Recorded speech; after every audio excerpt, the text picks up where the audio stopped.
الحمد لله رب العالمين وأشهد أن لا إله إلا الله وحده لا شريك له اللهم صل وسلم على سيدنا وحبيبنا مولانا محمد صلى الله عليه وعلى آله وصحبه وسلم أوصيك ونفسي بتقوى الله.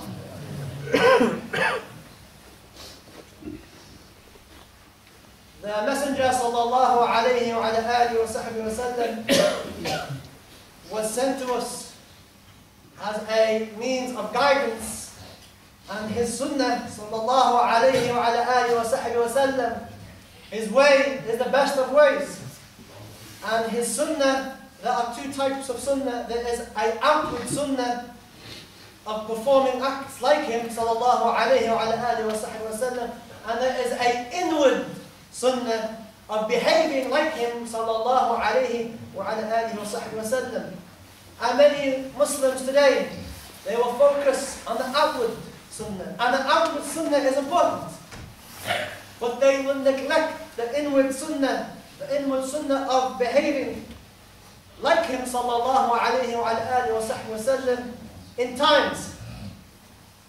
And we find that there was a famous Jewish scholar at the time of the Prophet sallallahu alayhi wa alihi wa sahbihi wa sallam who read about the Prophet, and he knew the characteristics and the sifat of our Prophet sallallahu alayhi wa alihi wa sahbihi wa sallam, and he found the description of the Prophet in the Torah and in the scriptures. And this should not surprise us, because the previous prophets, they told their nations, and in their scriptures there's a description, even a description of Umar ibn Khattab. And Zayd ibn Sa'lata, he wanted to find out if is this man the man who has been prophesied that will come towards the end of time. And in a hadith narrated by Imam al-Tabarani, on the authority of Abdullah ibn Salam, may Allah be pleased with him, who said that how Zayd ibn Sa'lata became Muslim, and he was a Jewish man, a Jewish scholar, well versed in the scriptures. He said that there wasn't any characteristics, any signs of Nabuwah, alamat al-Nabuwah, the signs of prophecy that were upon the Prophet, except that he could see it on the Prophet's face. All the characteristics that have been prophesied in the books, he saw it on the Prophet's face, sallallahu alayhi wa alihi wa sallam, except for two things he had yet to see in our Prophet. And understand that the characteristics of the Prophet that have been mentioned in the books, they're very important, because through them the prophets are recognized. And understand also that these characteristics are very rare characteristics that can't be found in everybody. These signs are not signs that can't be found in Ahmad al-Nas, the general people. These are specific, special signs that can only be found in special people who are prophets. And he said there was two that I have yet to find in him. Two signs that were written in our books that the previous prophets have told us about, that I can't see in him yet. And the first was that the intelligence of the Prophet sallallahu alayhi wa alihi wa sallam, him would always come first. He would always react in an intelligent way before acting in an ignorant way. He would always react in an intelligent way.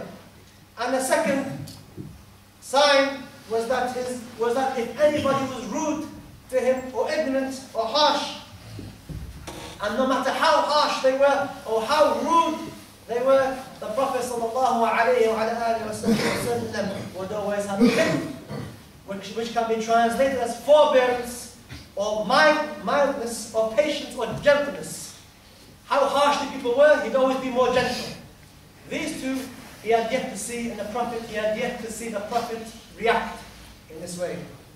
And in the hadith it narrated that he found a way, and he wasn't Muslim, he was Jewish, and he found a way of getting close to the Prophet to see if these signs were there. And one day, in this hadith narrated by Imam al-Tabarani, that Zayd ibn Sa'lata, he said, one day a man from the desert came, and he came to the Prophet as the Prophet was leaving his house in Medina. And this man from the desert, this Bedouin, came and said to the Prophet, Ya Rasulullah, people from my village have become Muslim. And they are in hardship. And I told them if they were to become Muslim, they would be wealthy. That's how I encourage them to become Muslim, with wealth. And this is permissible in Islam. And they became Muslim. However, now there's a drought. There's no rain. It's not raining. And they're poor. And I fear that they're going to leave Islam, tama'an, out of desire to find that which they came to Islam for. They came to Islam because of wealth, and I'm scared that they will leave Islam because of this wealth, tama'an. So he said to the Prophet, Ya Rasulullah, if you could give me some money so I can give to them to relieve their hardship. And it's very important to help people who are in difficulty. And the Prophet ﷺ turned and looked at Ali ibn Abi Talib. And Ali, miskin, he had nothing. And Ali said, Ma baqiya shay ya Rasulullah. I have nothing ya Rasulullah sallallahu alayhi wa sallam. However, Zayd ibn Sa'nata, who was close, he saw his opportunity now to see, does the Prophet have these two characteristics that's in the Torah? So he came to the Prophet, very close, and he said to the Prophet sallallahu alayhi wa sallam, Oh Muhammad, I will give you the money. The money to give to this man, to help these Muslims, I will loan you the money, on condition that you give me the money back. You give me the money back at a certain date. And he named a certain time, a deadline. And the Prophet ﷺ agreed to take the loan from this man. He wasn't a Muslim, he was Jewish. And agreed to pay him back on the date, the specific date. And he took the money, 80 gold coins, and gave it to this Bedouin so he could help the new Muslims who are in their poverty.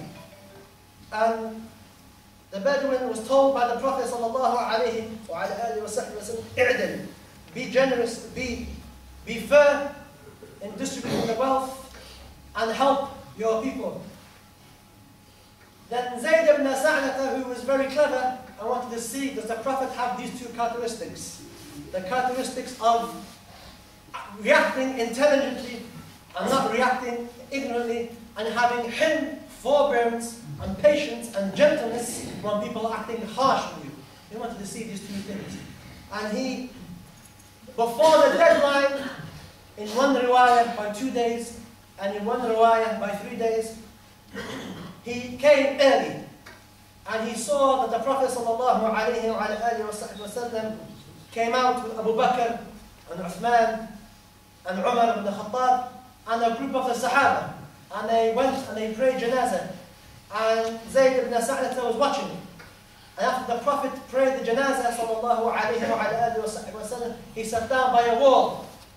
And Zayd ibn Sa'nata, he wanted to test the Prophet. He came in front of the Sahaba. And he grabbed the Prophet ﷺ by his clothes. And by his rida, his shawl. And shook the Prophet ﷺ and said, Ya Muhammad, ala taqdini haqqi. Oh Muhammad, are you not going to pay me back the money? And this was 2 or 3 days before the deadline. He came early. He did this on purpose. And he came early. And then he said to him, I swear by Allah, I know that your tribe, your family are famous for delaying money. Very famous for delaying the money. And I have experience because I've been around you. People like you delay the money. And he knew that he was early, but he wanted a test. And he knew many things about our Prophet ﷺ. Now we need to understand the context of the situation. This wasn't Mecca, in which the Prophet had 38 Muslims. This was in Medina. Muslims are very strong. And they were a lot in number. And this was a Jewish man who was not known too well. and he was not known to the Prophet and the Sahaba very well. And he came 2 to 3 days early before the deadline. And he grabbed the Prophet ﷺ and shook him in front of his Sahaba. And then he began to shout at the Prophet to repay the debt. And he insulted the Prophet and his whole family for being people who delayed in paying the money back. And he also said that they were famous for doing this. So all of these things was happening. And he knew, he was pretending he wanted to see if this was the Prophet. And he was fairly certain that he was the Prophet ﷺ, because the Prophet was Ameen, was someone who was trustworthy ﷺ. Now, the point, what's your reaction? The people who can hear in khutbah, inshallah, what's your reaction? How would you feel if you were in the position of the Prophet ﷺ when you agreed to pay a debt, and a man comes 2 days early and he grabs you and he humiliates you in front of your friends? How are you going to react? What would be your reaction? And Zayd ibn Sa'lata was a scholar from the Jewish people, and he knew he had a good opportunity that this was the Prophet. Only 2 things remained to find out. However, and he was counting that the Prophet would react in the right way. However, he wasn't counting on the reaction of Umar ibn Khattab, who was next to him. And he says that as he was holding the Prophet ﷺ, he looked and he saw Umar ibn Khattab. And in the narration he describes that Umar ibn Khattab, his eyes were rolling around like planets in the orbits, rolling around. And he was angry, and he looked. He said, he looked at me. He looked at me. He wasn't counting on Umar to be there. And he looked at me, and he said, "Oh, enemy of Allah, Ya Adu Allah, you dare say this to the Prophet? You dare act like this in front of the Prophet ﷺ, dealing with him in this way?" This is the same Umar ibn Khattab who we mentioned last week, who went to go and kill the Prophet ﷺ. And then Umar ibn Khattab said, if I did not have fear for breaking the pact between our people, the Arabs, the Muslims, and the Jewish people, if I never feared breaking the pact, I would chop your head off. Because there was a peace treaty between the Muslims and the Jews. And he said, I didn't want to break this. If it wasn't for this, I'd chop your head off for the insult on our Prophet ﷺ. Now, look at the reaction of Umar ibn Khattab, and you can see why he reacted like that. And many of our youth, they have this hamasiyya, they have this energy, and they have this anger, and they have this emotion. And a lot of the time, they can't find elders, people of hikmah, to guide them to react. And this is very important. How do we react according to the Prophet ﷺ? How do we get angry according to the Prophet? Most people don't know. Most people don't even know that there's a way of getting angry according to the Prophet ﷺ. There's a prophetic way of getting angry, a prophetic way of showing emotion. And our youth don't have anybody to guide them. And most of the time they have people to encourage them to be more angry, to shout more, and this is a problem. And in this day and age, we have people who pretend to be ulama, encouraging our youth to shout, to get up, and to do bad things in the name of the Quran and Sunnah. Like in the way of the Prophet ﷺ was different.